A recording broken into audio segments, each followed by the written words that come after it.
What's up, guys? Here with you at FC Wonderkid, episode 114. Here with my guy, Breton. How are you? Keep calm and Declan Rice on. It is on. It's happening. I'm doing well. I feel for Arsenal fans finally getting it over the line. I feel for West Ham fans finally getting money in their bank account. My gosh, the transfer window is heating up. There's a lot to talk about. So I'm good. I'm golden. I'm ready to go. How about you? I'm ready to go, and you said it. Arsenal did the most important move in the Premier League transfer window, most definitely with Declan Rice. The most expensive too. Declan Rice became the most expensive transfer going to Arsenal and leaving West Ham. He leaves West Ham as a champion of the Conference League with his head up high. He's a winner, and that's what Arsenal needs. Winners in midfield next to Odegaard and now Kai Havertz. I want to say, Arsenal in this transfer window, they were objective and they addressed their weaknesses. Arteta and Edu are doing a great job, and Timber, Havertz, and Declan Rice. That's 3 bold signings. It is just the start. Like, it's mad. It's mad. But like this video, people, because Arsenal, they're going bold. And if you believe in Arsenal, we want to see the like goal going up if you believe in them. Yeah. Let's see. Let's just get this out of the way. Declan Rice has now joined the most expensive footballer 11 of all time. So now you've got at goalkeeper, you've got Kepa. In defense, you've got Lucas Hernandez, Harry Maguire, and Van Dijk, and Hakimi. And there's an updated midfield now of Declan Rice, Enzo, and Antoine Griezmann. And up front, you've got Kylian Mbappe, Neymar, and João Felix. Oh now, my gosh, where's Declan Grealish Rice, and Bellingham? Oh my gosh, so many. Yeah, I know, but it's true. It's so true. many. 1 in 11. It's a combined value of 1.1 billion. And now Declan Rice, he's going to have to put up or shut up when it comes down to this. And I don't know. The early odds, I think the early and overwhelming odds are that he is going to put up and he is going to take Arsenal to another level. What do you think? I think I definitely agree with that. And what I like the most about this deal is Declan Rice was the best fit, not just for Arsenal, but for Declan Rice too. From the moment Chelsea bought Enzo, the best fit was Declan Rice. That position was to be filled. And with the Partey news too, like, there was no doubts for Arteta and Edu. I think it was 11 months negotiating, and it makes complete sense. This is an England starter. He won the Conference League at West Ham, so he wins silverware, like European silverware at West Ham. He leaves as a legend there, and he wants to become an Arsenal legend too. Declan Rice understands the heritage of Arsenal, and that's why it's such a good fit. And even like transfers, we're mentioning these 3. But this summer, Arteta and Edu, they extended Saka. They extended Saliba. They extended Martinelli. And now they address these important positions, which were weaknesses in the past. Normal holding. We just got Timber. Levels. And 2, like the difference from a Man City and a Liverpool from Arsenal in the last 2 years was the world-class starters that they have. Now Arsenal can say, we've got Ramsdale, we've got Saliba, we've got Odegaard, we've got Saka, Declan Rice now. Like, world-class level players. And that's what they need to compete against Liverpool and Man City. So Arsenal and Arteta, first time in the Champions League since 2016, and that is what Arsenal need to make a deep run. Declan Rice, a leader, and something they needed at the end of this season, especially, in midfield. They felt that need to fill that. So I really had to say, Arsenal are going bold. And, like, my expectations for Arsenal is, if we see Kai Havertz at the start of the season balling out, similar like he did at Leverkusen, in a role in midfield, boy, oh boy, Arsenal are definitely going to be big competition for Man City to win the Premier League. And I'm excited to see, because it's all about Havertz. Because 65 million, that's a lot. But listen, 65 million, but you're talking over what? Net 200 million already spent this summer? I understand that there are players that are still going to be leaving at some point, but when it comes down to it, for them to spend 200 million to finish second again is going to be pretty interesting if that is what in fact happens. Now, they actually have a Champions League campaign that they have to focus on. So the signing of Yuri Timber is actually a whole lot bigger than people give it credit for, because he could play on either side as well as in central defense. But I still think there are weaknesses out there, right? Striker, people have worries about Gabby Jesus, right? People also have worries at fullback. Whether or not they address that is going to be relatively interesting. And then there's injuries, the age-old industry. But there's one big thing, and you mentioned it previously. This was a massive, massive statement of intent. Yep. Arsenal is moving into whatever this is now in his recovery process, or his bring Arsenal to top process, Arteta that is. They've got to be in step 3 now, where they're attracting some of the Premier League, some of the world's best talent. They are still nurturing and bringing along. We got to remember how young Saka is, how young Martinelli is. One more season can mean a whole nother level for the two of them. But Arsenal is moving into a favorites to win it, or favorites to be favorites when it comes down to it in the Premier League. It's just Manchester City is still there at the top, beaming and delightfully laughing at the rest of the Premier League as they all struggle to contain and keep up with them. So I love it. I absolutely love it. But when it comes down to it, I need to understand what's your first choice midfield right now? Because when I'm looking at it, Declan Rice, you've got Declan Rice, you've got Martin Odegaard, and you've got Kai Havertz, maybe 2 advanced 8s of some sort with a 6 in the back. But that seems with no Havertz Shaka, really. Yeah, it seems a little bit like weak to me. Great on offense, but maybe a little weak. A little tough. I mean, it's going to really fall on Declan Rice hard. I mean, hard. I agree. I think he's up to the task, but is that your first choice midfield right now? My first choice midfield for next season for Arsenal is Declan Rice, Havertz, and Odegaard. Definitely in possession-based games. I do think they have to address another CDM, okay, for Declan Rice to be next to him in certain games, like we saw at West Ham with Thomas Tuchel. But I think these should be the top 3 to start next season for Arsenal. I told you, Breton, it'll depends on how Havertz plays in this role, because it's clear intent, like you're saying, to sign him as such a specific type player that can play 9, can play 10, like very adaptable, but he needs to play the right way. But I want to say certain words, like these were words said by Declan Rice, and he said that Arteta is a top manager, and he was definitely a reason for him to sign for Arsenal. And that's the big difference right now. Arsenal right now have a world-class manager with Arteta, established and seen as a world-class manager. But this season we'll have the confirmation of just that. If he has a Champions League deep run, or if he can lift the Premier League. Because that would be very, very bold. But tell us in the comment section down below your expectations for Arsenal next season. Whee! And if I'm saying lifting Premier League title against Man City and now Arsenal, Liverpool deserves attention. Because the shirt numbers, they're even making sense with the shirt numbers. Because the shirt numbers of Liverpool for next season, number 7 is Luis Diaz. Number 8 is Dominic Szoboszlai. Stevie G vibes right there. Number 9, Darwin Núñez. I expect to see more than 20 Premier League goals next season. And number 10, McAllister, a World Club winner. So there's a clear difference now in the Liverpool team for next season. And there's a clear out happening in midfield at Liverpool. Oxlade-Chamberlain's no longer there. Milner's no longer there. Okay? Henderson might not be. Naby Keita, he's leaving. So, and Thiago Alcantara, I think he'll stay another season, but it's his last year of contract too at Liverpool. So there's going to be a huge change in midfield, and Klopp knows that needs to happen right now. Another midfielder to Liverpool. I think that's going to happen. I think it has to happen.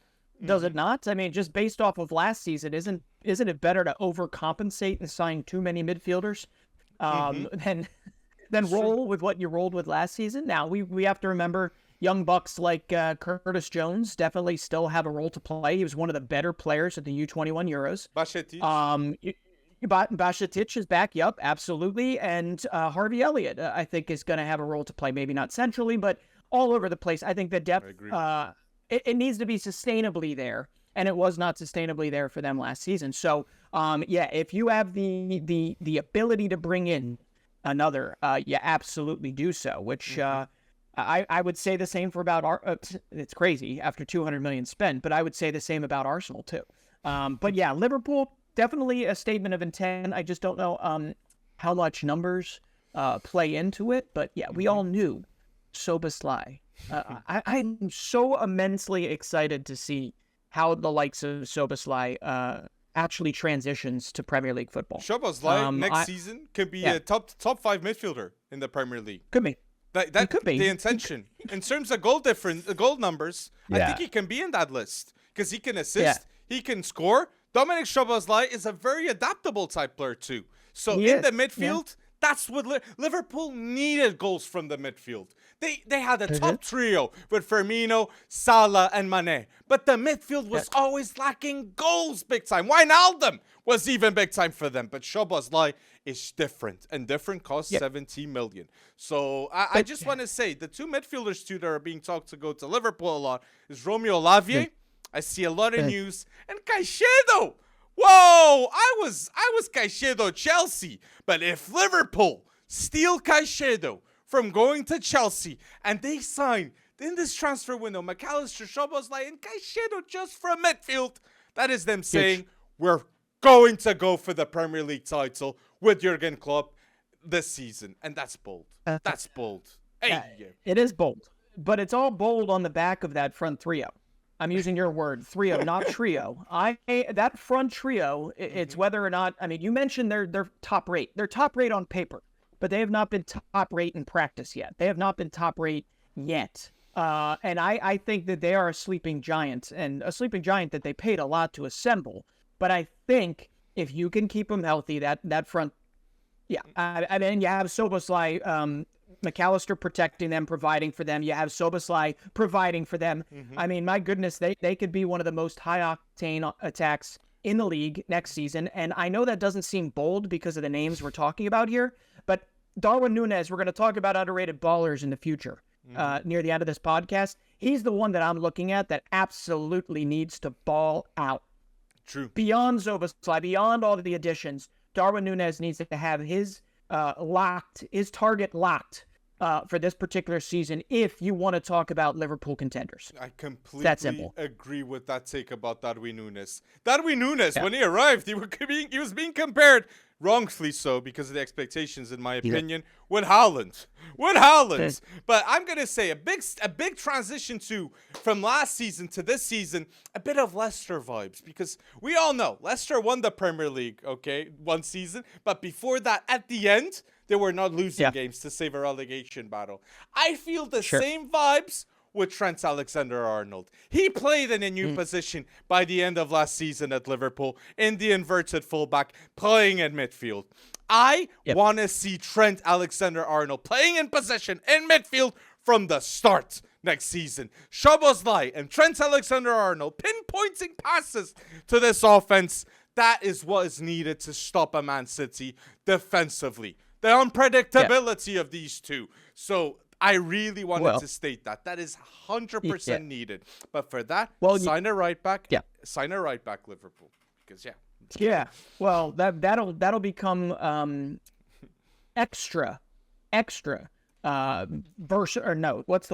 extra needed once Fabinho potentially leaves for Saudi Arabia, if I'm not mistaken, right? It's Al Ittihad that is coming in for him, if I'm not mistaken. But Fabinho leaving is actually, I mean, that I wouldn't call it a decimation because they've obviously brought in Szoboszlai, but you're talking, you need not just one, you might need two midfielders. And Trent Alexander-Arnold moving into the midfield obviously now opens up a right back hole and extra midfielders. So Liverpool, their job is nowhere close to done, and it's early into the transfer market. So my guess is that they're not even close to done, but they also need a center back, if I'm not mistaken. I mean, would you say that? I completely agree. So and Henderson, there's a lot of work. And Henderson and Milner, Milner has already left. Henderson could be leaving too to Saudi Arabia, and those are two big leaders. Big leaders in that team. I understand right now they have Alisson, Van Dijk, Trent, big voices too. Salah, captain, obviously. But they need to address this with the center back problem. I completely agree with you. The dream for every Liverpool fan, from my point of view, for center back is Levi Colwill. is Levi Colville. If Levi Colville goes to Liverpool, that left center back next to Van Dijk, that is an elite, bold duo with Konate as an option. Like, Liverpool will definitely be contending with center backs with the top teams in Europe. And with Man City, for me, most depth still. Like, even if he goes there. Even. Well, so Liverpool is now monitoring anyone Chelsea is after, anyone Chelsea is potentially looking at offloading, and they're gonna just pop on in there, jump on in there. The only thing I have to say is Moises Caicedo, whether or not you go to Chelsea or you go to Liverpool, make sure Brighton gets their 100 million. Make sure Brighton gets their 100 million. You know what? I know that they know how to properly invest that money, and they'll get some good stuff done that we'll be talking about them flipping next year or the year after that. But Caicedo, my oh my, is he a hot commodity right now, as we all knew he was going to be. So, yeah, Liverpool, Arsenal might be closer to done, but Liverpool, I don't even think has gotten started, and they've already committed 110 million to 2 midfielders. So it's going to be fun. It's going to be fun. And you say not close to start, and I agree with you. Because they still have big problems to address to compete with this Arsenal new team and with Man City too. But people, tell us in the comment section down below, what do you think? Who do you think Liverpool should sign? And I want to say too, Klopp, this is going to be, I said, a big season for Arsenal with Arteta, but it's a huge season for Jurgen Klopp with Liverpool too. The first full season, he's out of the Champions League, and this midfield clear-outs, like, he blamed the midfield for the problem last season. It's not going to be anymore because the FSG are addressing that problem right now. So, it's gonna be bold. It's gonna be bold. It is a arms race in the Premier League at the moment. I mean, FSG, we all thought was probably going to be selling off Liverpool, and my goodness, they've 180'd and they're ready to invest. So it's really, really interesting. And there's one other thing I have to mention here, because I know we mentioned it on Twitter, we mentioned it in the past. Explain to me, okay, Romeo Lavia, he's another one like Moises Caicedo light, where everybody is looking at him and they're willing to spend about half of what they're going to spend on Caicedo, which is still a hefty 40 to 50 million. But Lavia is not just wanted by Liverpool, he's also wanted by Chelsea, he's wanted all over the board, okay? Romeo Lavia is another, and explain this to me, Alex, because you can explain things pretty well. Romeo Lavia was bought for about 10 million or so from Anderlecht, okay? And he was bought by Manchester City's academy. He barely played. I don't think he might have made one appearance for them. And he is going to get, he's going to get offloaded probably for 40 to 50, if not this summer, potentially next summer in the winter somewhere. But that is not it, okay? Somehow Manchester City has managed to raise over 60 million euros in the last 2 seasons on players that barely even have a debut for them competitively. Wow. Okay? And about 50 million plus of that has gone to Southampton. Okay? Juan Larios, Romeo Lavia. Of course I'm going to blank all across the board here. But when it comes down to it, Shea Charles, 19-year-old defensive midfielders, is the most recent, going for 12 million in the same window that Manchester United Zidane Iqbal goes for less than 1 million to FC Utrecht, I think, in the Eredivisie. What is it? Right. Yeah. What is it that Manchester City is doing differently? Because there is no way Shea Charles is 12 times the player that Zidane Iqbal is. I love both of them as players, but what is it that they are doing? Is it their marketing department? No. I think there was a lot of investment in the Man City training facilities too. And underrated fact, just like I see at Porto, just like I see at Benfica, and now at Sporting, it's the youth league. A lot of players have been developing in the youth league at Man City, and it's very attractive for a youngster. Instead of playing at Bristol City, instead of playing maybe at Burnley, playing at Man City in the youth league and having a chance to win the Premier League too and the other academy leagues too. So I think it's the money. I think it's the winning mentality from Guardiola too. His philosophy is having an impact at Man City, just like it's having in all the football. Okay, Guardiola has had Vincent Kompany, Arteta, Maresca that just went to Leicester, Xavi that is managing Barca. All of them have been taught by Guardiola. He has a huge influence. And in the Man City Academy, it's just the same too. So I see a big pedigree in the level of football knowledge in the Man City culture right now at the time. Like I said it in the past, Man City right now is Man United what they were 15, 20 years ago. A winning culture that can't stop winning. Man City, this is underrated. If Man City win the Prem next season, which I consider them favorites to win the Prem next season, they're going to win 4 in a row. That's never happened in the history of the Premier League. And Guardiola's going to do it. Gonna do it in 7 years, winning 6 Premier League titles, if that happens, with a very changed team from the start to the end. Gundogan was his first signing. He left this summer. Oh, so City, I think it's all that, Breton. All these variables put together. It is all that, but it has become a very, very important part of how they manage FFP, right? And it is really, really interesting that they are pretty much the only ones that are able to thread that needle and find willing trading partners. I mean, Southampton has 50 million of that, but yeah, let's be honest. Southampton might have spent 50 million euros on 5 separate Manchester City prospects, but when it comes down to it, if they sell Romeo Lavia for 50, you make up the cost for the most part. Day one, right? And it didn't stop Southampton from getting relegated.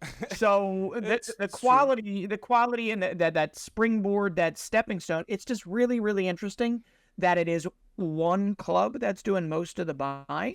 But at the same time, I agree. I mean, I don't think there's one Manchester City footballer that has stepped away from the academy. I think Southampton always exploited like the academies of good teams at the top.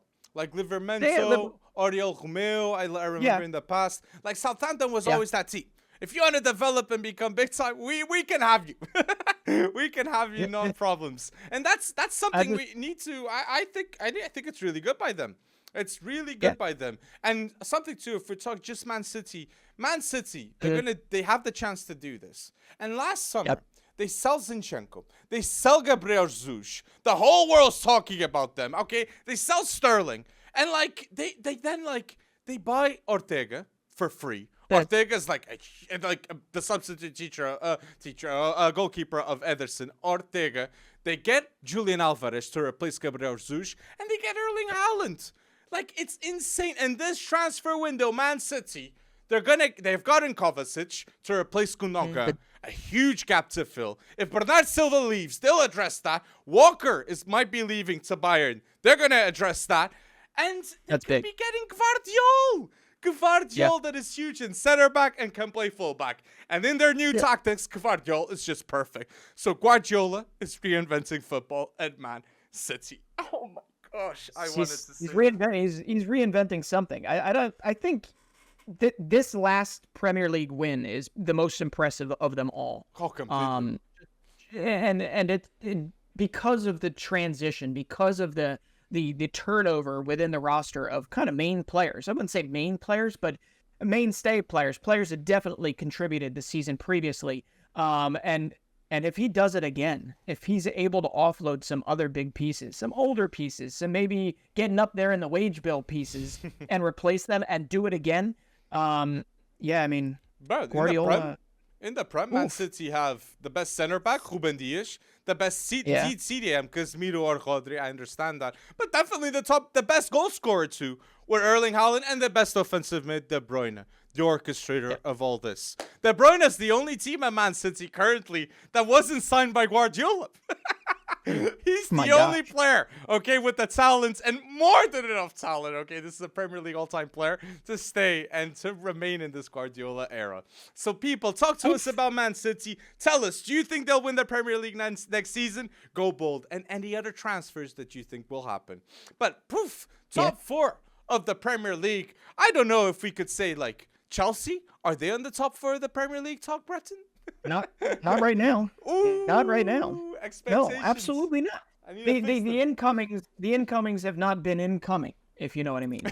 So obviously Enzo, obviously Madueke. I mean, you've got a lot of players that they're hopefully gelling right now. They're all getting together, but the offloading continues, right? And we'll talk about the offloads in a second. But I think the most interesting thing that has happened in the last week with Chelsea has been their acquisition of a majority of Strasbourg in Ligue 1.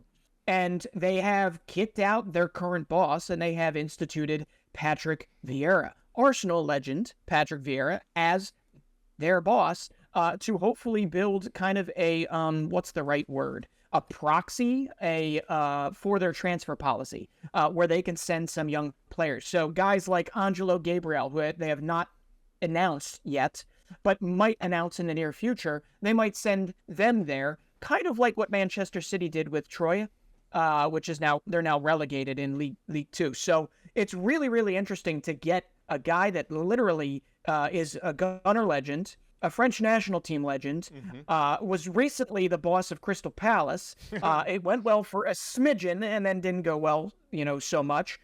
So it's really, really interesting to see how they're going to kind of build an extension of what Chelsea's going to do. But none of that, all of that, I should say, pales in comparison to the work that still needs to be done on Chelsea's roster. Completely You agree. got him out. Where's the incomings? Right? Completely And agree. I'm sure you've got a list. Who's next? Who's coming Well, in? I want to mention an incoming related to what you're saying about Strasbourg. Is they sign Angelo from Sunch, and they're gonna loan him out straight away to Strasbourg. And I think that's Correct. what Todd Boehly wants. He doesn't want a problem of who's gonna be my striker in the future. No, he wants his striker developing at Strasbourg or at any other Chelsea group team, okay? And that's what Red Bull Salzburg seems to be doing, and we're mentioning more forwards, okay, about Red Bull Salzburg and RB Leipzig.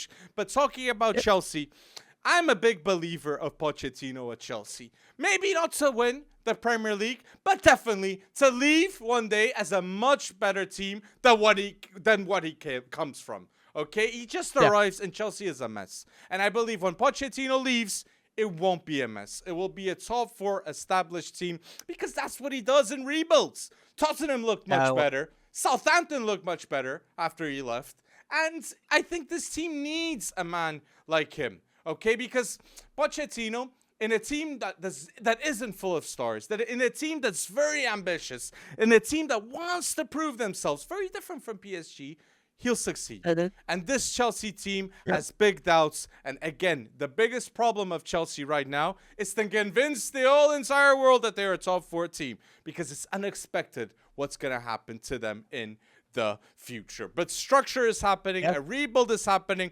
Lukaku might be leaving for like 37 to 35 million. I know it's contingent towards the Vlahovic deal. If Vlahovic doesn't leave Juve doesn't get Lukaku. That's what's being talked right now. So Lukaku, a Vlahovic replacement at Juve. But my point, what I really want to say about this is we're seeing change at Chelsea. They're addressing their problems, in my view, and they need a total locker room shape. Lampard says there were too many people there, and the culture wasn't the same from when I was there. Frank Lampard. And he wasn't the best manager at Chelsea, but he got a top 4. He got a top 4, okay, with a team of Chelsea that then managed to win the Champions League with Tuchel. So they didn't need another shakeup. But I like to see the news about Cherki, because I think Ryan Cherki, he might not be a Ligue 1 winner like Hazard was at Lille, a very established player when he leaves Ligue 1. But Ryan Cherki definitely resembles a lot the style of play of Hazard and the talent. He can create a big impact if he is trusted upon big time. Nkunku, Cherki, Noni Madueke, Mudryk, exciting names and very objective in terms of goals, these type of players. Fast, flair, objective, talented. That's what they want. So I like that move if that happens. So well, but Cherki coming in again doesn't address the biggest issue, and it still doesn't. So get the striker in first. You've got Christopher Nkunku, right? Who's going to play your shadow striker? He's going to play your whatever up there. Ryan Cherki, I think, is just a surplus. And to be honest, I don't know how well Cherki would actually transition to the Premier League. I mean, he might wind up being more Ben Arfa than he winds up being Aiden Hazard. Well, at Newcastle. As silky. Yeah, well, that's true. That is true. Never forget. Ben Arfa had his moment. Ben Arfa, exactly. But Ryan Cherki, I think he also has injury issues that I've been concerned about. I mean, I think it's 2 big injuries in the last 2 years, which happens as you grow. But there is no doubting his insane, immense talent on the ball. The issue is it just feels a little bit more like collection for collection's sake. instead of actually addressing the issues. You mentioned that they're being objective about it. You mentioned that they're actually trying to hit goals and trying to fill the roles. I don't see it just yet because that striker position is still not upgraded. And Nicholas Jackson and some of these others, It's upgraded. who's coming to Broha. It's upgraded. I think Nicholas Okay. Jackson is better than any option they had last season, in my point of But view. not top four on great. I Upgraded. agree. I agree Yeah. with that. But like, if we see Newcastle, if we see Arsenal, Liverpool, United, I think they should be like focusing on maybe like fifth, sixth. I think it's more realistic for Chelsea Look at fans that. to think towards that. But I think big time But- too. Like this, I don't know, but it's Well, interesting. let's be honest, Alex. There is no way but up off of last season. There is no way but up. I think most people or most Chelsea supporters out there are saying, top six. They I don't know actually. I mean, they might snap back and just kind of dismiss last year as an outlier. But to be honest, the way I look at this, the way I look at this from a top down type of situation, is you mentioned that they were in disarray or something. Frank Lampard wasn't the greatest, and yet they wound up winning the Champions League. That might have been the outlier, but then you say that Chelsea's a mess, and there's not even 12 to 16 months that separate those two, right? From when we were seeing them lift the trophy to then when we were labeling them as an absolute mess. So it's one of those things where, like, you can go back in time, obviously, but revisionist history in that they tried to orchestrate a type of a squad refresh that Guardiola type orchestrated perfectly, almost flawlessly, except they won the Champions League and then they tried to refresh the squad and they literally did horrendously at doing so. They've had 4 managers in how many years? I think it's 4 years? more the Todd Boehly investment. right? I think that was the big variable difference. The That's narrative different. was that Chelsea was an absolute trash heap, and it absolutely was not. But now you're so far in the thick of this squad refresh. And It's not even a squad refresh. It's buying a whole new squad, essentially. And it has to continue. So I don't know. I mean, right now, it's hard not to just watch them and wonder how are there not more incomings at this moment in time. I clearly stated, I think Pochettino starts a mess, but I think he'll be leaving without being a mess.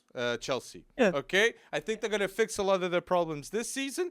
Okay? Because a lot of problems are being addressed, and I think they're signing well. Yeah. I think Enzo Fernandez was a one-shot, one deal, has to happen now because of all the interest internationally for Enzo Fernandez. Maybe even a Real Madrid. If he was like 20 million cheaper than Jude Bellingham, maybe Real Madrid would have gone for Enzo Fernandez. But the truth is, Levi Colville. That is the most important deal, in my view, that Chelsea needs to lock in. They have to get Levi Colville next to Enzo in the future, next to Nodi Madueke, next to Mudryk. They need an English starter, an identity of Corbyn at Chelsea next to Reece James too. They need these type of players. And Mason Mount leaving, that's a big shot in the gut for Chelsea. But if they have Reece James and Levi Colville going up, they still have an identity at Corbyn and returning to John Terry back to Chelsea. But tell us, people, your thoughts about Chelsea. New signings, Strasbourg, affiliate new club with Todd Boehly. We want to know your thoughts in the comments section, people, about this Chelsea outcome. Wish. Is Kepa your goalkeeper? Is Kepa your goalkeeper? We're going to segue it. Yeah, but is Kepa your goalkeeper? I'm really, that's a good point now, because I am very worried on how Chelsea are seeing the goalkeeper problem. I think Pochettino is fine to have Kepa, but I think they shouldn't. Be, because I see this Andre Onana going to Chelsea, going to United, and I think, why didn't Chelsea go for him? But Diogo Costa, I've told you, I've already seen links. Diogo Costa in the news, in the Portuguese news, to maybe go to Chelsea and to United, but on United no more, since Onana is there. On his way. Yep. His way. Okay. But yes, if you want to say who's the top 5, go. So we have here a segue. We wanted to talk here a topic that since Onana is now coming to the Premier League, we think it's very relevant to speak about who we think are the top 5 goalkeepers in the Premier League. And we know, all of yous, Some of you are Arsenal fans, some of you are United. City, this is gonna be bold, man, because like without the number one, all the other four, it's a hard choice to do. But before we get to it, put in the comment section who are your top 5 goalkeepers in the Premier League. Wait, Bretson, do you want to start? George. Well, Yeah, no more De Gea. No more De Gea. Well, yeah, no. Yeah, but I think it's pretty easy based on goals prevented, based on his body of work. Alisson, until somebody knocks him off, is my number 1. There's no doubt. I completely agree. Alisson is the best goalkeeper in the Premier League. I agree with that statement too. Who's your number 2? Ooh. But would you start from 5th? Why would we start from 1? We just started from... because it's unanimous. I think that's why, right? I mean, I think we all agreed. I'm more... I mean, I don't even know if we need to go top 5 here, because I do think when it comes down to it, last season, while he made his mistakes, I still think David De Gea was number 2. Number 2, like a shade above Ederson. No. A shade above Ederson for me. Hell no. No way. What? Ramsdale is influential in Arsenal's style of play. In the Premier League. Get out of here. No way. What? There is no way that he would be number 2. What? If you're literally saying that Aaron Ramsdale was the number 2 goalkeeper in the Premier League, or is ranked as the number 2 goalkeeper in the Premier League. I right now put Alisson number 1. I put Ederson number 2, and I put Onana number 3, and I put Ramsdale number 4. Okay, so where I was going with this was that De Gea was 2, maybe 3. If depending between Ederson and De Gea, it was a dead heat for me. Okay, now Onana I think is, still up there. I think he's better than 4, 5, 6. I think Onana is going to come in as the 3rd. Ederson is 2. So I go Alisson 1, Ederson 2, 3 will be Andre Onana for me. 4 is Emiliano Martinez, more so his body of work, right? Yeah, less so because he hasn't cooked that hard in the Premier League, but Aston Villa is doing the right things, and he was great for them in that stretch to get them up into Europe near the end of the season. And then number 5 for me is kind of a toss-up here, but you got 3 English goalkeepers that are all very, very good. And Jordan Pickford doesn't get enough credit because he played for one of the crappiest teams in the Premier League last season, but my goodness, they'd be a whole lot worse off. But my number 5, I got to go with the best defense in the league. Yeah, Nick Pope. And that's Nick Pope. 5 for me. That. I agree. I put Nick Pope 5, but still, like if you put Nick Pope 5, so let's see. So Alisson number 1, Ederson number 2, Andre Onana number 3, Emiliano Martinez number 4, and Nick Pope number 5. That means there's no Ramsdale. I know. I don't know what to say about that. It's a toss-up. This is why it's a really, really tough thing to do. And I think your club support bias is going to come in there. I, for some reason, give a lot of credence or a lot of overweighting to goals prevented.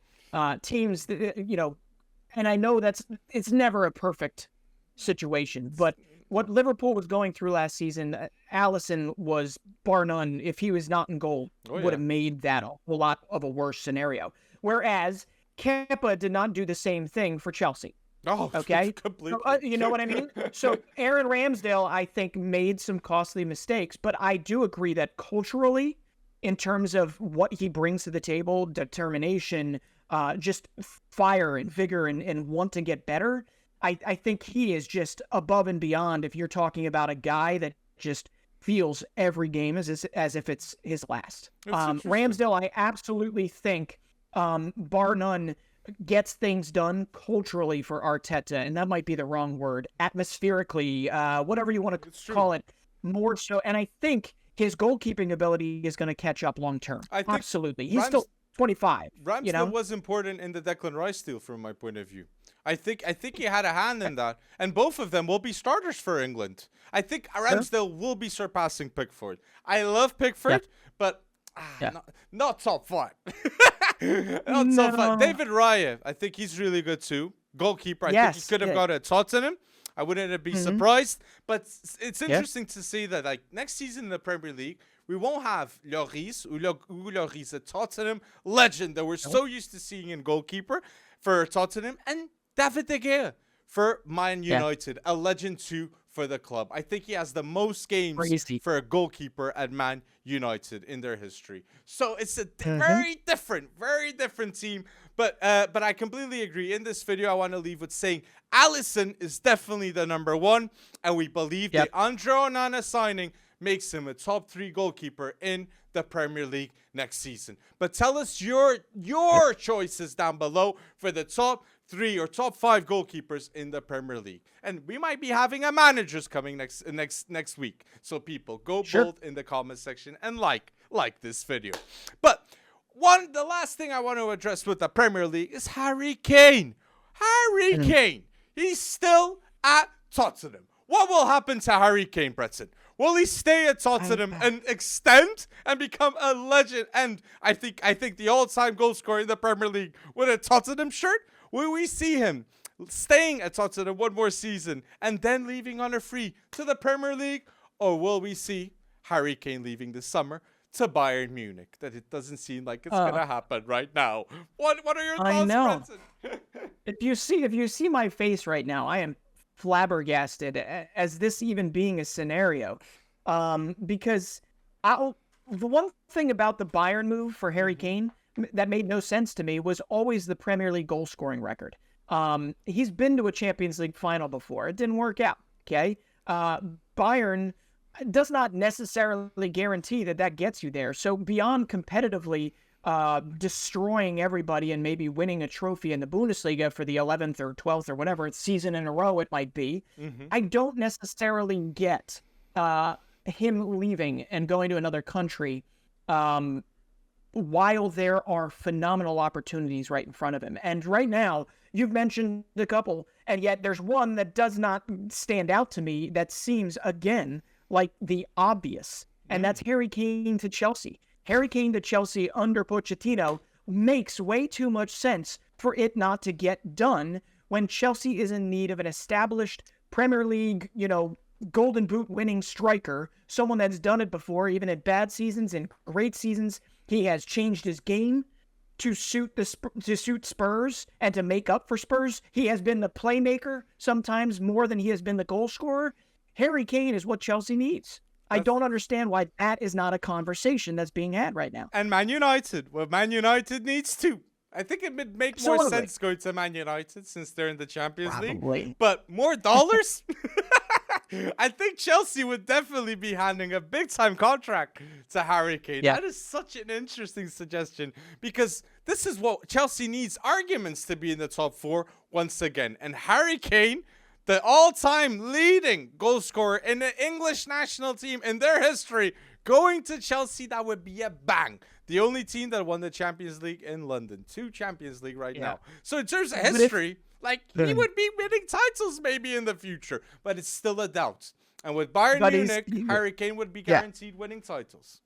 That's a big thing. His window is getting smaller. I get it, right? Guy wants a trophy. Understandably so. I think in the interim, in the near term, Manchester United staying in the Prem and being able to chase down that Premier League goal scoring record, that probably serves him the best, and while also balancing his goal of wanting a trophy. But if you want to join an absolute refresh and give some certainty to that refresh, Harry Kane to Chelsea makes a whole lot of sense if that goal scoring record is still in his mind. But yeah, you want trophy right away, even if it's not born in England, then Bayern is the way to go. I don't see the Bayern move happening though. And internationally, I don't think Luis Campos, PSG, I don't think he'll be going for Harry Kane. Luis Campos, I think he's going for a young striker, more feel, like a Gonçalo Ramos, like an Osimhen, because he's a very good identifying young talents. But I think Bayern is the most solid, and I think the only legitimate club that really is willing to pay more than 80 million for Harry Kane. Real Madrid no more.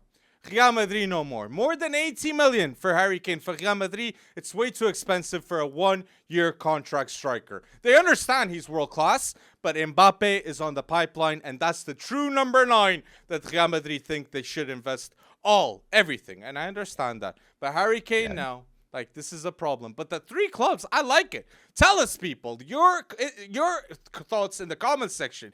A surprise move to Chelsea. Man United staying at Tottenham another season for Harry Kane. Absolutely tragic. And don't forget to like this video for more videos just like this. Eddie, that would be so tragic, Brenton. Oi! But what would be tragic too? Pulisic not winning titles at AC Milan. Top 4. I don't know. Minimal expectations now. Top 4. Oh, absolutely. I mean, this AC Milan is piecing together, and I still think they're a right winger away, depending on where Pulisic plays. Striker away. They've got Chukwueze. Giroud, you're on borrowed legs. That's for sure. But AC Milan, I think, is firmly going to be in the Scudetto chase. I think Napoli is getting kind of decimated. They still have Osimhen. They obviously still have Kvaratskhelia. But Lobotka, yeah, that's true. They haven't really lost actually too much, except obviously their big center back, which has not been announced yet. But when it comes down to it, the Tonali money, as hard as it was to let him go, 60 million plus euros in Serie A goes a long way these days. And that's kind of saying something, because it feels like more talent is leaving Serie A these days for big money than there is injected into it. So. And right now, what we heard was Christian Pulisic, right? 20 plus million. They didn't get the 25 they want. Well, I can tell you, Christian Pulisic, his smile is back. He has this new vigor to him, this new excitement. Stefano Pioli wants him there, has had endless conversations with him about where he's going to fit in.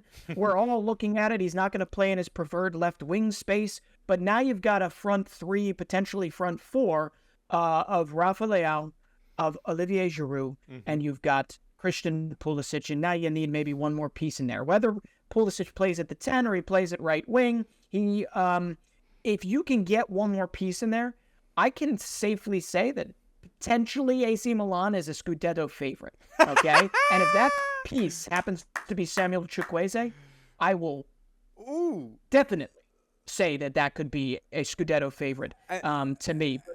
It's just nice to see him back. And based on Chelsea's exit tweet, sending out, just later, see ya, no thank you or really anything like that, I think everybody is...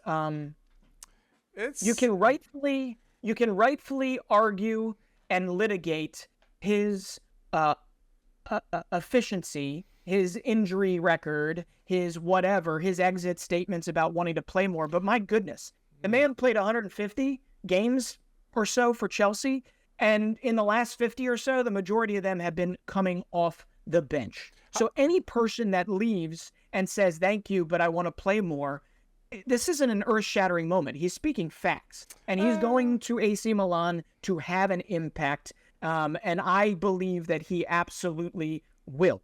But I don't know. With AC Milan, I think I'll go to Pulisic, but I just want to say with AC Milan, Tonali leaves. A big problem for them. 17 million comes in, and Paolo Maldini leaves too.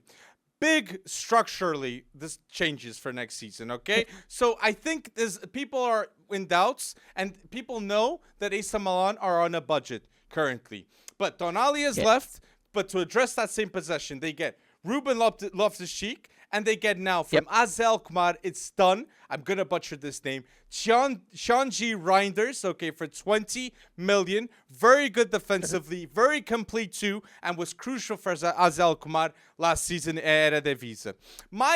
The way I see it, it's AC Milan as top 4 minimal expectations. They must keep Mike Maignan. They must keep Theo Hernandez. Tomori's got to stay there. And they have to... Benacer is quite underrated in my view. And they need to keep this core. Like, we're not injured too.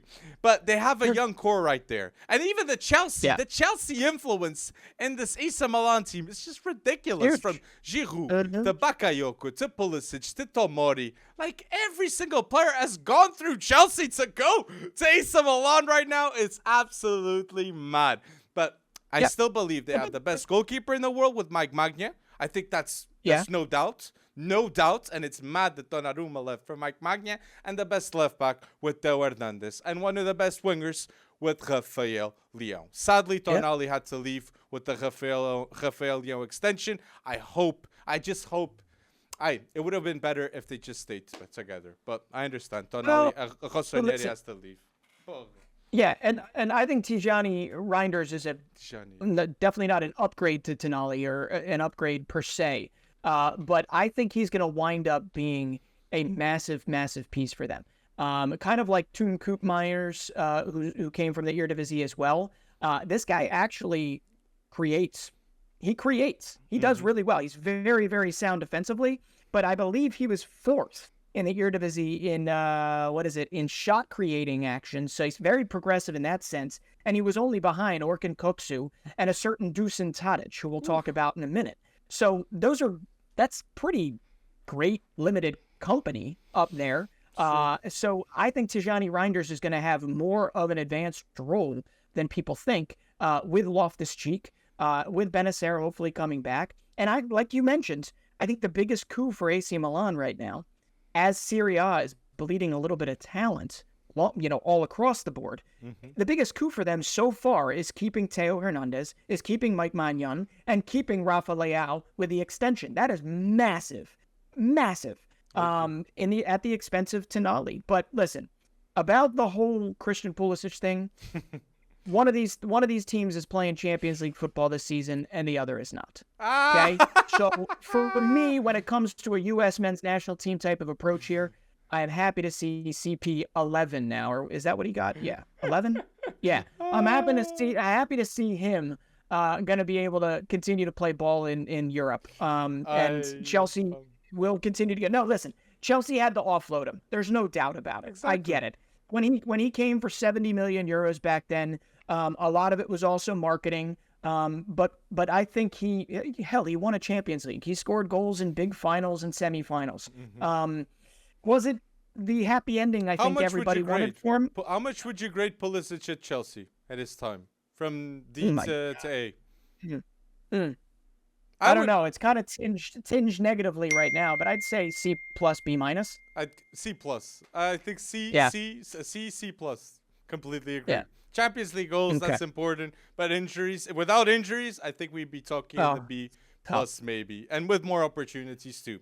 And that's what AC Milan I think will bring to Christian Pulisic. Yeah, but before we move on from Serie A, I mean, are you worried, even in the slightest bit? Are you worried about like Brozovic leaving for Saudi Arabia? I mean, there seems to be a little bit of a talent bleed going on. You're losing Milinkovic-Savic from Lazio. That's humongous considering how many big-time Champions League contenders wanted him at one point or another over the last few seasons. Marcelo Brozovic did not have a great season last season, but the season before that, if I remember correctly, he was one of the best in the world? Or was that 3 seasons ago? World Cup. He still is, but you're losing. I mean, Kulusevski, we knew that was happening going, but Hamed Traore going for 25, not the biggest going on. But it feels like there's a broader issue of Serie A letting talent go and not necessarily bringing in as much as we expected them to. So hopefully that changes in the next coming months as the transfer market peters out some. De Ligt, J. Kim now, but I still want to say on the AC Milan front. AC Milan must sign a striker for next season. That problem must be addressed. We love Giroud. I think Giroud should stay. Definitely a great substitute striker. But sign a player like Taremi, Okafor. Danjuma is a risk, but still a very good player. But Okafor, Taremi, or even Balogun, those would be good signings from my point of view for AC Milan next season. But people, tell us in the comment section down below your expectations for AC Milan next season. Top 4, Scudetto. Tell us. And the Pulisic. What would you grade Pulisic his time at Chelsea? And tell us anything related to AC Milan in the comment section. And like this video. But we wanted to say underrated that. We have to mention a great franchise. Not franchise. I don't want to say franchise. This is not. I know. I get not you. MLS. I get you. But the Red Bull group has had a huge impact in football in many different countries. Okay, from the States to Austria to Germany to Brazil now. Successful teams too. And I wanted to say, just to start, Red Bull Salzburg is the most dominant team in Austria. And Red Bull wants RB Leipzig to be the most dominant team in Germany, because that's Bayern's spot right now. But RB Salzburg, since 2006, have won the Austrian League 14 times. 14 times. And in the history of the club, they had won 17 times the Austrian League. So that is mad, the impact of the Red Bull Group, just with the right signings, the right recruitment, the right developing that they've done in an Austrian club. It's just, the gap is so different. Only RB Salzburg in the Champions League from Austria. Like, and it would be interesting if it was just Salzburg, steamrolling the Austrian Bundesliga every season, but they've also made humongous strides in their Champions League, their Champions League campaign. So, that has to be given a little bit of credit. But yes, they are every bit that pipeline for RB Leipzig that Leipzig seems to be definitely tapping into these days, as we saw, 44 million or so get committed towards bringing in Benjamin Sesko and Nicholas Seevold. So that's not the last of it. I mean, I can tell you, Salzburg right now is swimming in prospects again. Samson Baidu in defense. You've got Karim Konate, who is the next one up, in my opinion. You've got, Seko Koita and some other guys that have been there a while. But there's yes. Lucas Susic, absolutely. And heck, they've got who's that center back? Solet, French center back. Umar Solet. Very good and the guy that went from Monaco, the Serbian guy, big man. Pavlovic. Pavlovic, yep. So Salzburg is every bit that, but man, RB Leipzig, as Salzburg goes through a refresh almost every season, but they always have their guys down at FC Liefering getting their reps and getting ready to take steps up. RB Leipzig, this is unprecedented for RB Leipzig when it comes down to it. To lose Szoboszlai, to lose Christopher Nkunku, and potentially lose Josko Gvardiol, all in the same transfer window or close to the same transfer window. Between Szoboszlai and Nkunku, that's 168 goal involvements over the last, several seasons? Oof. I get that they sold him for 130 million. If you add Gvardiol maybe at 100 plus for that, that's 230 million brought in. But that's a lot of cheddar. And where are you going to spend it, considering how they go about things? Well, we got our first data point on that. Our first data point is they broke their club record signing for who? For Lois Openda. Yes. 43 million, I think it was. And this guy... It was 43, but definitely expensive. Yeah. Yes. 43 million. And they can't be anywhere close to done, but I do have to say, Lois Openda going from Lens to Leipzig is huge. Lens, he brought to their first Champions League appearance in 20 plus years. All because Openda hit for 20-plus goals in Ligue 1, right? True. That lands them a 40-plus million euro cash injection, and now it's going to be Lois Openda, it's going to be Benjamin Sesko, and Timo Werner in some sort of a weird backup role, maybe? I don't know. But that is quite a attack, but an attack we've never seen before with Leipzig. We don't know how it's going to translate to the Bundesliga, but I don't know how they do it. How are you supposed to compete for a Bundesliga title if you have to literally refresh your squad every season? I agree with that. I agree with that point. But the way I see it is this is not going to happen too many times if they're going to be an established team in the future. Currently, they're working towards getting to that point. But right now, they can't convince Nkunku that they're going to win the Bundesliga. They did as much as they could. I think Nkunku could have left last summer. Last summer, Nkunku could have left. But they still extended him and got him another season and maybe saved 10 million just to have him another season. But I think you said RB Leipzig are going to, if Guardiola leaves, they're going to get 230 million in one window. But they've signed 6 youngsters. Sesko, Openda, Seifeld, Fabio Carvalho, underrated loan move. They've gotten Barberta, Bishibu. They might be getting Lukeba. Great young center back too. And then they don't get them wrong. Konate Upamecano in the past 2 Frenchmen. Lukeba coming. Pay attention to him. So I think it's step by step. And RB Leipzig have a huge opportunity next season to grab the Bundesliga. They have it, but I don't think it might not be the case, but they're going to be very, very good. Seifeld, like you're saying, I think he's going to be one of the best midfielders in the Bundesliga next season. He dictates the tempo so well, and the decision-making on him, the intelligence he has on the pitch, Seifeld is definitely one to watch from RB Leipzig next season when Szoboszlai leaves. Different players, but like to have an importance in midfield. And I wanted to say with the Red Bull group, I want to give a special congratulations to, I gave the shout out to Salzburg, I want to give a shout out to Bragantino. Red Bull Bragantino currently are a team that every other team in the Brasileirão, they're afraid to play them. They have beaten this season 4-0 Flamengo. 4-0 Flamengo. They beat an Atlético Paranaense that has Bento and goalkeeper Vitor Roque, a great youngster too. 2-0 this season. They beaten Santos, and I think they didn't lose to Palmeiras. But my point is, Pedro Caixinha with Red Bull Bragantino this season with Lucas Evangelista, it's a team that is feared and a very well-structured team. And they bought Bragantino for 4 years ago, 4 or 5 years ago? Short period of time. They've had a big impact right now. And Claudinho, remember, Claudinho won the best player, the MVP of the Brasileirão at Bragantino, and then he leaves to another leagues, another objectives. But he got in 99. He had in 99 games appearances for our Red Bull Bragantino 32 goals.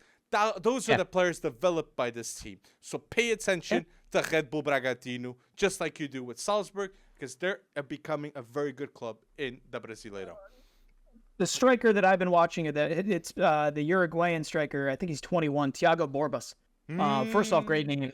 Secondly, I think he has scored when he's been given the opportunity. I think he's behind Alejandro, who is their normal striker, but Thiago Borbas is definitely one to watch. And Mosquera, actually, interesting player too. Mosquera, yeah. That's a good shout out. I wonder when Red Bull's going to turn their sights on a Portuguese club. I know they have a Brazilian club speaking Portuguese, but when are they going to turn their sights on Premier Liga? Well, like we even say Todd Boehly, where he's got in Strasbourg. I've seen Todd Boehly's name popping up to buy Portuguese club already.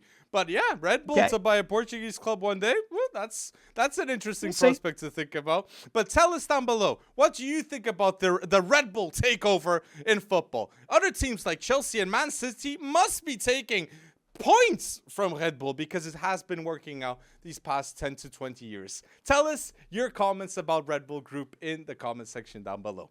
Oi! Yeah. But I think we got a big last topic here in the podcast that you guys, this was a great season. We had a European treble with Man City.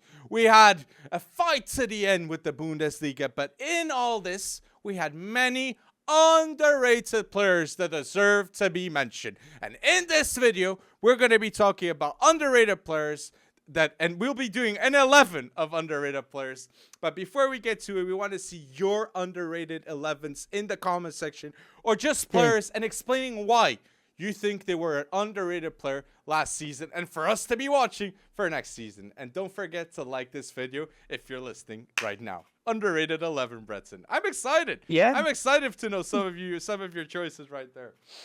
Oh my good! This is one of those ones where you just have fun doing it because there's just so many ballers we don't get to talk about on a regular basis.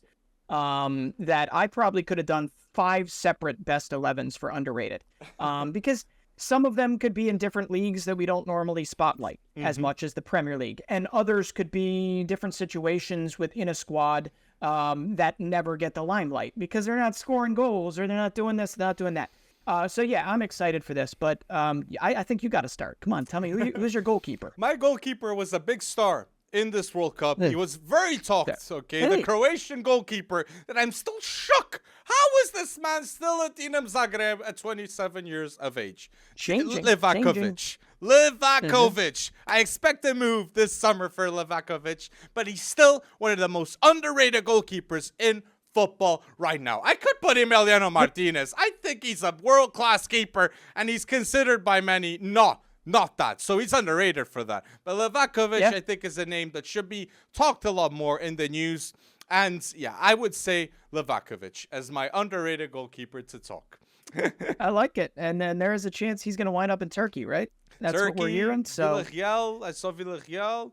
But Benfica, go get him. No, but they need a goalkeeper that passes the ball very well. That's why they're going for Bento of Paranese. But Livakovic is a great goalkeeper.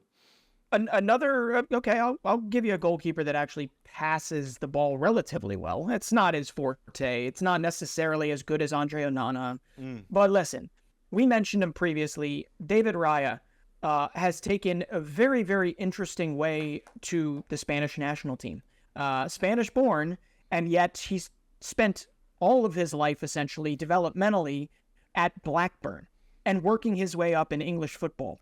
David Raya is my underrated baller to watch, especially for this coming season, because he might get a big move out of Thomas Frank's side for this coming season. But solid distribution. He would have been a guy that if Andre Onana fell through, maybe Manchester United, I don't know if they want another Spanish goalkeeper, but maybe Manchester United could have gone down that pecking order and looked at David Raya, because there's no doubt Brentford has completely outperformed everybody's expectations since they've come into this league, and I think David Raya does not get enough credit, and I love the way that he has gotten there. This man has found his way into the Spanish national team, and he has never played for a side in Spain. You don't often see that. That's correct. True. That is very true. And considering that the academies in Spain are renowned as one of the best in the world too, development-wise, that is very interesting that you noticed that. And David Raya was talked to go to Tottenham a lot this offseason. Yes, he was. So, interesting. I think they've already got Vicario, so I wonder what they're going to do in that situation. But Raya will get his move. He's still pretty young, so it's just, another season at Brentford's not the worst thing in the world unless he's going to force that thing. I think it's more so the price tag. They're asking for £40 million for him, which is quite hefty. And seeing David Raya, Nick Pope can be in the talk of most underrated too. I consider it. Bazunu, Gavin Bazunu that got relegated, but for the Irish national team, extremely important. And James Trafford that balled out in the under-21 Euros. He's underrated because now he's going to Burnley with Vincent Kompany, and he's going to ball out too. James Trafford, pay attention to him. But my most underrated 11 of last season, I have Livakovic in goal. I have Fresneda of Real Valladolid at right back. Then my two center backs, I have Lewis Dunk and Fabian Schad, extremely underrated from my point of view. And my left back is Rafael Guerreiro that's going to Bayern on a free. That is massively underrated that these moves happen with Rafael Guerreiro. So pay attention to those 5 underrated players, in my point of view. Fresneda, massive man. Fresneda should be talked a lot more.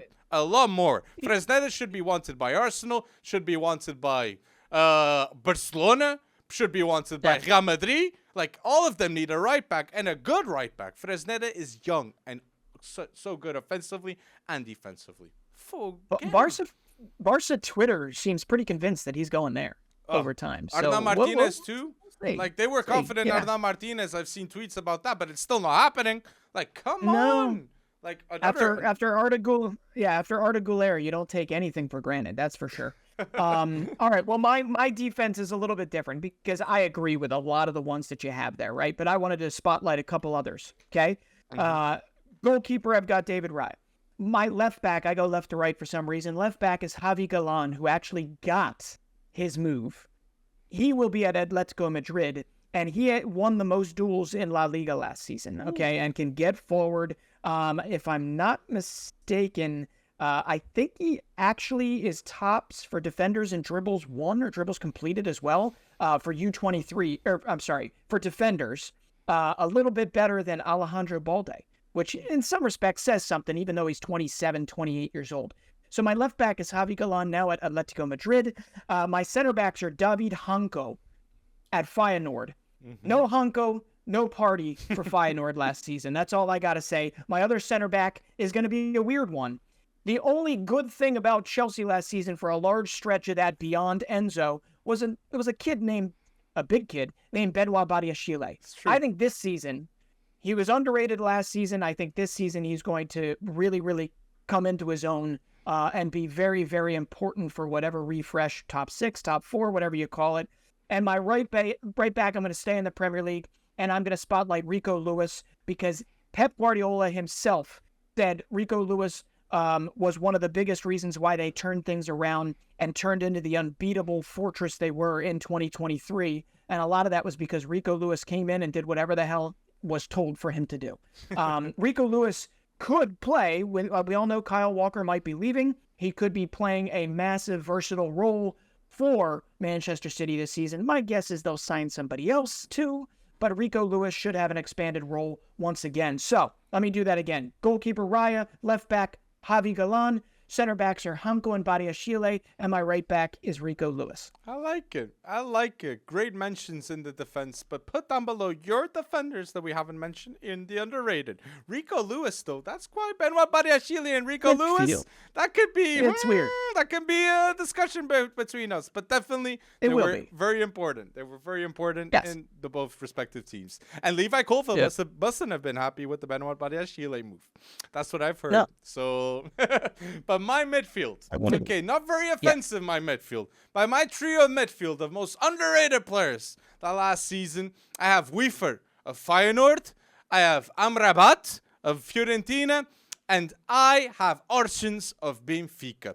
I think these three players are extremely underrated for their teams, and they had a pivotal role for all their respective teams. Fiorentina went to a final of a European final because of Amrabat, and Amrabat is still at Fiorentina after that World Cup. He was elite in the World Cup. Any team should sign him. He is world class when he's played the right way. Amrabat. And Wiefer and Orsens are two massively underrated ballers that were at Feyenoord. No, Orsens was at Feyenoord, and Wiefer is his replacement. So I wanted to give a special congratulations to Wiefer. And my last thing with underrated in midfield, remember in the past when Palhinha, we would say Palhinha was underrated. People mocked us, said Portuguese bias. But Palhinha right now, not underrated anymore. And it saddens me not to say his name in the underrated 11. So I wanted to say that. in this video. World class. They want you to tell them who's next now. They want you to tell them who's next. Who's coming out? Come on, who's coming out? I'd say Antonio Blanco. If I pay attention in terms of like the CDM type roles, I'd pay attention in Portugal to Braga with Al Musrati. Al Musrati is a great CDM today. Okay, to get any top team, and I think Antonio Blanco impressed me a lot for Spain in the under 21 Euros. Big teams should pay more attention to him. He had a good loan at Alaves, and I'm very curious to see what happens with La Fábrica talents like Antonio Blanco. Like Miguel Gutierrez got sold to Girona. Like, I was expecting more. So let's see if Antonio Blanco happens the same, but he's underrated. He's underrated from my point of view. All right, well, my midfield here is going to be the midfield, well, a big part of what will be the midfield to watch this season. But my first midfielder is Douglas Luiz, Aston Villa. My next one is Joey Veerman with PSV Eindhoven. Okay, how this guy has not been snapped up by anyone just yet is a reason why, I was going on guys that are underrated last season that should be breaking out even more this coming season, either by getting a big move and taking a step up, or just having another brilliant season. And my more attacking midfielder is going to be Mike Trésor for Genk. Guy went in there and delivered 24 assists, was their set piece man, really glued their stuff together. They wound up losing it in that crazy little championship thing where they, kind of have the points and they go at each other in this championship round, the last 10 games or so of the season. But Genk was a much, much more solid team last season, and Mike Trésor went in there and just kind of made it his own. We'll see if he can do it again, but 24 assists. Vincent Kompany and Burnley have got to be chomping at the bit to get this guy in. I'd be very surprised if he doesn't get a move, but if not, Genk will be happy. So Douglas Luiz, Aston Villa, part of a really, really interesting midfield coming through. Now you've got Douglas Luiz, you've got Boubacar Kamara, you've got Yuri Tielemans, you've got, we forget they've got Morgan Sanson. I know they've got, John McGinn, Morgan Sanson. You've still got Felipe Coutinho in there. You've got Jacob Ramsey coming back from injury. I mean, Aston Villa is a team to watch, and I probably need to shut up because I might wind up jinxing them in some respects. But that midfield is Douglas Luiz. I've got Joey Veerman, PSV Eindhoven, and I've got Mike Trésor for Genk. Very interesting. Very interesting. And I wanted to say, too, Lobotka. Some of you are commenting Lobotka. I do consider Lobotka another underrated midfielder, too. And I wanted to say a special mention to Tadic. Tadic, one of the most underrated players ever in the Eredivisie history. I think he's an Ajax legend. Most definitely, with that Champions League run, too, in the past. 217 goal involvements Tadic had at Ajax. 5 seasons. And historic. Historic. Yeah, I have to say it. And this is a separate thing in and of itself. This is the weakest I have ever seen Ajax. Ever. Okay, now, 2019 was like a seminal moment for them, right? Dusan Tadic is the last of that 2019 squad that has now moved on. Okay, we remember Andre Onana, we remember Van de Beek, we remember Ziyech, we remember all the De Jong, we remember De Ligt. All these guys from that 2019 crazy Champions League semifinal run. Ten Hag at the helm. Dusan Tadic is the last one essentially to leave. They're all, and the captain. They're all grayed out. Now you're talking about Jurrien Timber at Ajax leaving too. You're talking Dusan Tadic getting rid of him for nothing. I know he's 34, 35 years old, but still. And on top of that, you might have Edson Alvarez leaving at some point in the near future. Who is coming in at Ajax? That's true.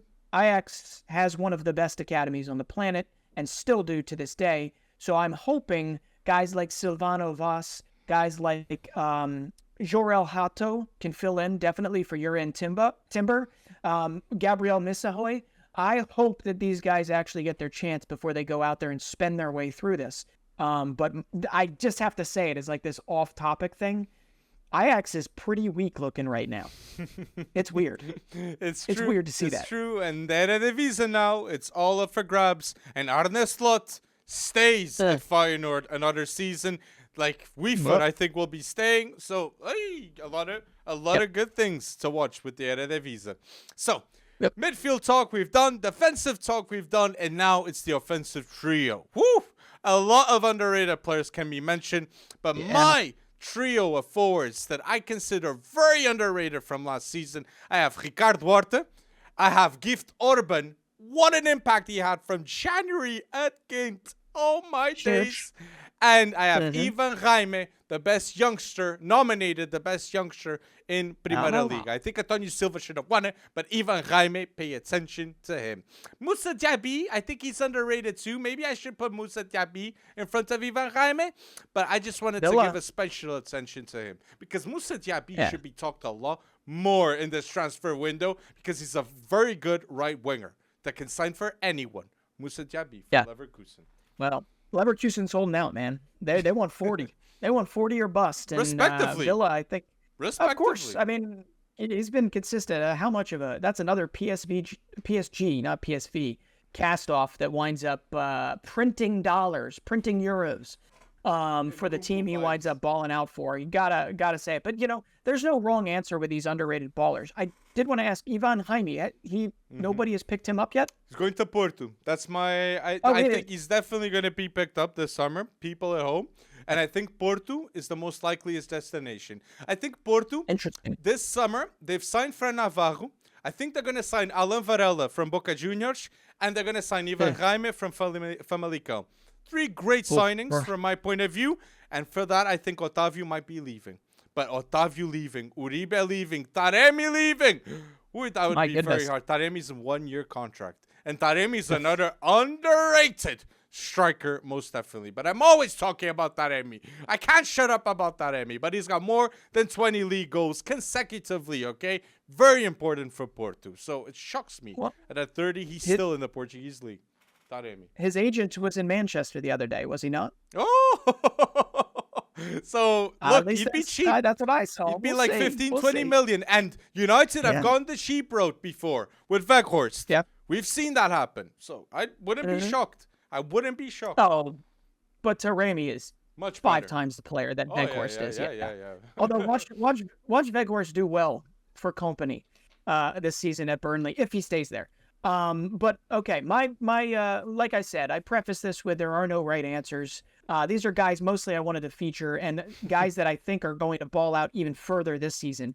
But my attack is Kang-in Lee for now for PSG. Previously, you have to remember he was the first Asian player to play for Valencia.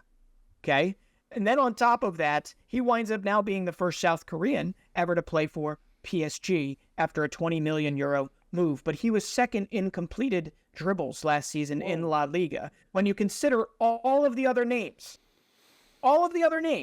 that he has to go up against, Rodrigo, Vinicius Jr., I mean, all these other dribbling fiends, 90 dribbles completed, Kang-in Lee was doing what he needed to do, right, for Mallorca. So this is a massively historic move for him. So that's why I felt, coupled with the fact that he did well in La Liga, well enough to get PSG's attention, I think he's going to ball out in Ligue 1. I really do. I think he's going to be absolutely fun to watch for PSG. And we'll see what happens. But he's my left winger. My striker is Darwin Núñez. Already mentioned him previously. What? Injuries, all that fun stuff. Underrated. Injuries to the whole entire team. I do. I think he was underrated. I think he actually did well for the most part in his first season. And I think it's more so him setting up a platter for a massive second season in a Liverpool shirt. I'm adamant. I think he will. I'm adamant that he will. Yeah. I call him underrated because he's a bit divisive for most people. Mainly people that are not Liverpool supporters, right? So it's more so that. I still do think he's relatively underrated, though. You don't think so? No, what he did for them that season? Nah. Yeah. I'm not feeling All right. that. Not feeling that. Well, listen, his expectations were sky high. So he might have missed that mark. So underrated. You and I had a different definition of kind of what we were putting together here. I think he's more poised for that big breakout Premier League season. I understand the price that came in, but I think expectations have now relatively cooled off. And I think he's going to be a massive part of this new look Liverpool squad. Completely agree. Number 9. I'm even going to go as far to say as he should be top 4 in Golden Boot by the end of the season. Okay? Worldwide. All right. Worldwide. Yep. Well, I'm not going to say worldwide. In the Premier League. That's Come obvious. On. Like, Premier he's League. 100 million price tag. Number 9 for Liverpool. That's not underrated, that's man. Obviously, it's not that obvious these days. Then what's Jack Grealish supposed to be? I guess he's supposed to win. What's Jean Felix supposed to be? He's supposed to be where? But no, I mean, Golden Boot, there's got to be other things Darwin Núñez does for the team beyond just putting the goals in the back of the net. But no, I'm with you. If it's a given top 4, then yeah, there you go. It's the least bold statement ever made in this whole entire thing. I think he's more underrated Mitrovic than Darwin Núñez in the Premier League. Well, Darwin Núñez, okay. Alexander Mitrovic has been given a longer leash than Darwin Núñez has because of the price tag. Yeah. Alexander Mitrovic had 2 previous tries in the Premier League, both massive failures, before he finally got it right this time, and now he's off to Saudi Arabia to do it there. Well, so let's see that. I'm with you.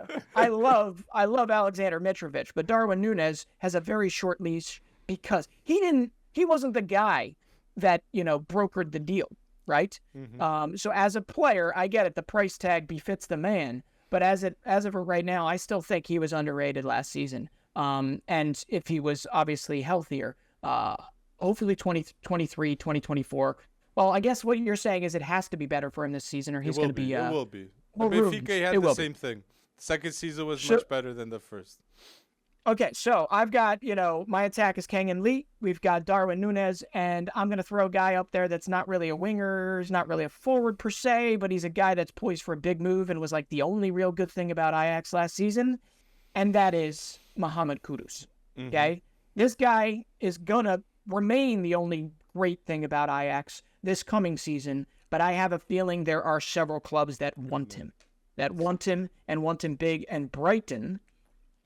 I can't think of a better way to spend your money if you'd like somebody to razzle, dazzle, give you some midfield, some attack versatility. Mohamed Kudus is the guy, and another guy that traces his lineage back to FC Nordsjælland. And I love it, and I'm here for it.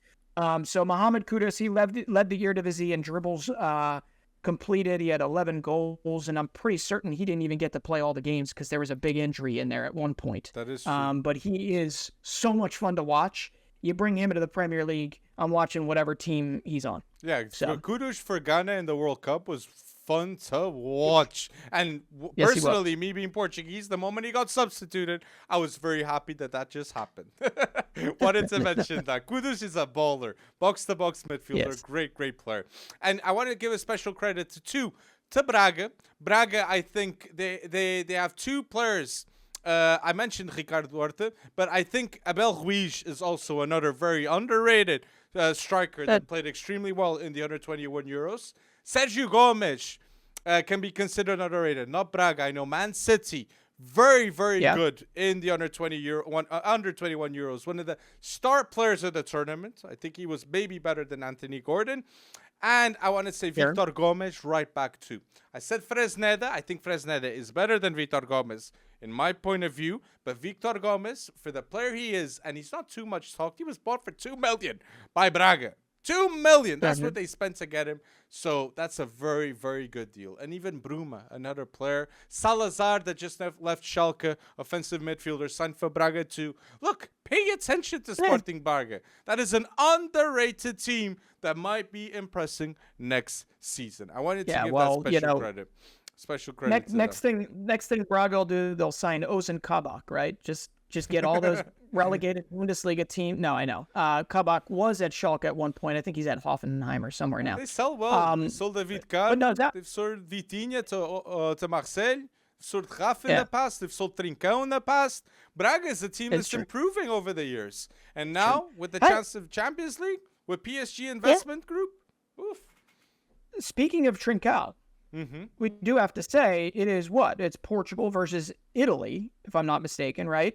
In the U19 Euro final that's coming up. And Portugal is looking for their first win in several years. I think, 2018, 2019? Yep. And the last time they were there, I believe it was Trincão, and it was, who was Jota. the other end? Jota? It was Jota. Yeah, Golden Jota.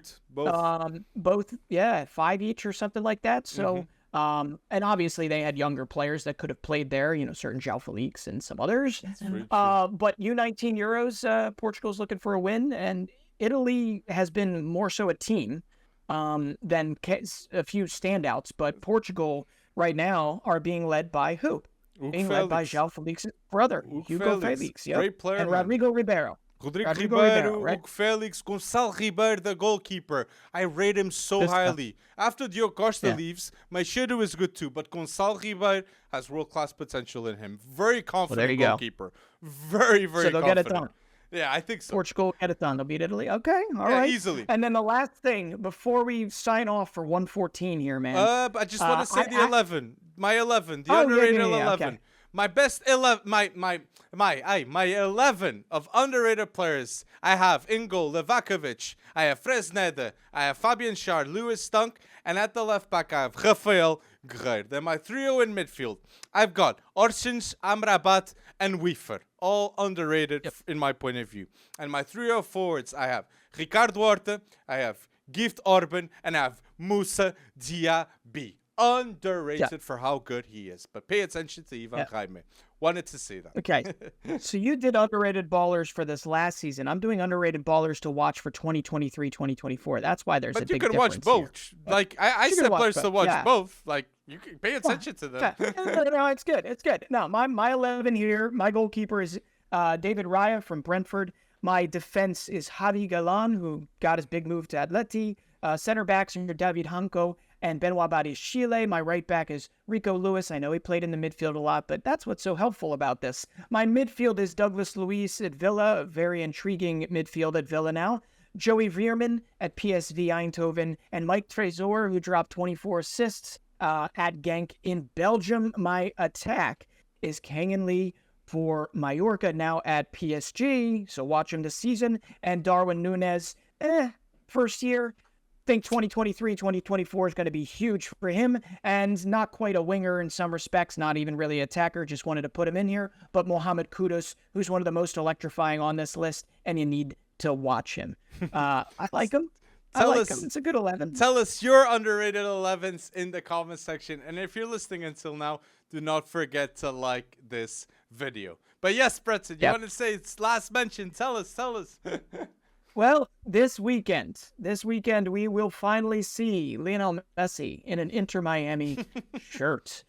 His family is here. He is settled. And anybody that has been listening to this long, he is enjoying Florida man life. There was video of him taking his family out without getting mobbed to the Florida of all Florida supermarkets, and that is Publix. And it is a beautiful sight to see him here, and also not as harried as he would be probably in other places on this planet, which is, I think, a little bit of what he signed up for. But long story short, Lionel Messi, I wanted to bring him up because he is the lightning rod, the catalyst that should lead to other signings in the very near future, not just of Inter Miami, but of others. But focusing on Inter Miami alone, they are about ready to bring in 2 players, and one of them, I think, is more advanced than the other, and that is Facundo Farias, who's a delightful winger coming off of an ACL surgery. So this is a little bit iffy, but he is a type of player that we want to see brought in around Lionel Messi to go with Sergio Busquets and probably Jordi Alba and all that good stuff. But this, along with Copa America, along with hopefully MLS clubs and Liga MX clubs doing more things against big clubs like Palmeiras and Santos and all that good stuff. Hopefully this is the catalyst that starts a big opening of the purse strings in all North American football, I should say, because my goodness, is it absolutely necessary now that Saudi Arabia has decided to jump the gun and get started on a massive reawakening project of their own. But my goodness, Messi is here. It is beautiful. And this Leagues Cup thing, I don't know if you've heard about it, but they're shutting down Major League Soccer. They're shutting down Liga MX.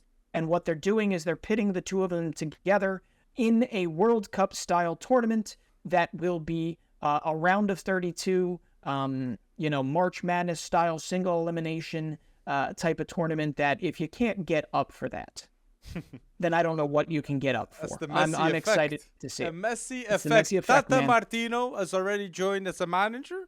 You have now Tata Martino, Busquets, Lionel Messi. Like, Lionel Messi hasn't even played one match for Inter Miami. Not one. Yet, all the matches are sold out.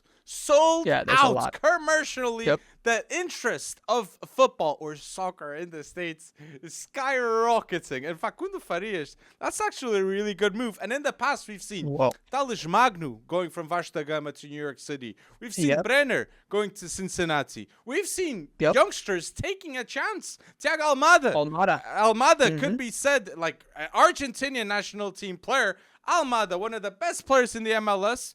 He's in the MLS. So I like you're going really good places with that. I completely agree. The big one I would really like for them to sign, and we'll see, it's less so, but Brian Aguirre is another one of the best dribblers in the entire Liga Profesional. So I will be really interested to see if they can get that over the line. But it makes sense. Bring in a bunch of young Argentine players to learn from who? To learn from Messi. What best? And there's a youngster in also Inter Miami, too. There's a youngster in Inter Miami. Very good player. Yes. Benja. So how... Benja Kramashi. Very creative, right? Very creative. He's U.S. born, and it's one of the first players that the Argentine national team has ever come in and said, well, we want him first because we see his future as being insanely bright. And he was brought in, and I think there's going to be a fight for him, and one that I think, sadly, Argentina might win over the U.S., but he is immense. He scored his first goal the other day in pretty solid fashion at 17 years old, so good for him. That might be happening. My! So Argentinian players are developing in the MLS. It's just great to see. And Gagastonina was even bought to Chelsea, and he developed in the MLS. He proved himself there. Yeah. So once again, you're showing strides. And USL 2, the league has promotion and relegation. Maybe one day we'll have her merge. Maybe one day we'll have her merge. Joshua Winder has been bought from Benfica. But people, tell us down below your comments about Messi's debut. Tell us, what are you thinking about what's going to happen with Messi, and will he win in an MLS Cup? Will he win an MLS Cup with Inter Miami, Lionel Messi? Aye, Brenton. No. I think Brenton doesn't No. agree with that. I'm shaking my head. I'm shaking my head. No. Oh, No, man. sir. Oh, but tell us your expectations. It will be a fun ride, and this is only the beginning. So I'm excited to see. Saudi Arabia is getting all the headlines right now with all these players going there.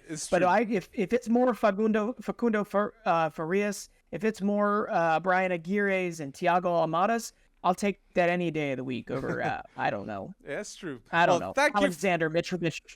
No, well, thank you for kidding. listening until now for episode 114. It's been a long one. And if you're listening, please like this video and like our videos that we post on YouTube. It's a bold job that we have to do. And we think your community's been enjoying. But keep striding and helping us by liking all the videos that we post. And again, thank you for listening to episode 114. Until now, people.